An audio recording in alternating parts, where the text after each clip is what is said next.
kasal nito bilang mother of the bride. Pero sa kasabiang palad,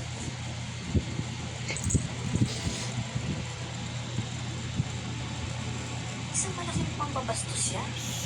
Meron kang imbitasyon pero wala kasi entourage.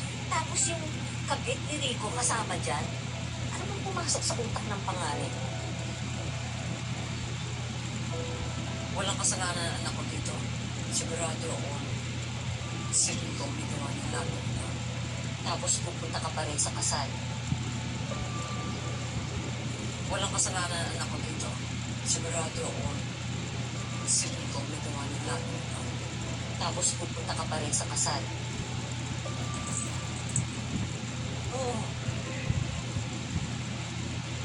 Gusto kong makita kung gaano kaganda ang ano mo sa araw ng kasal mo. Pangarap ng lahat ng ina yun, di ba? Kahit ano pa man nangyari sa amin sa kanan, ako pa rin ang ina niya. At sa araw na yun, umaasa na sana magpatawad niya. At ipapaniwala ko sa kanya na ang asawa dapat minamahal ay respeto. Hindi sinasaktan, hindi inaabuso. Tulad ng ginawa ng tatay niya sa akin at ako.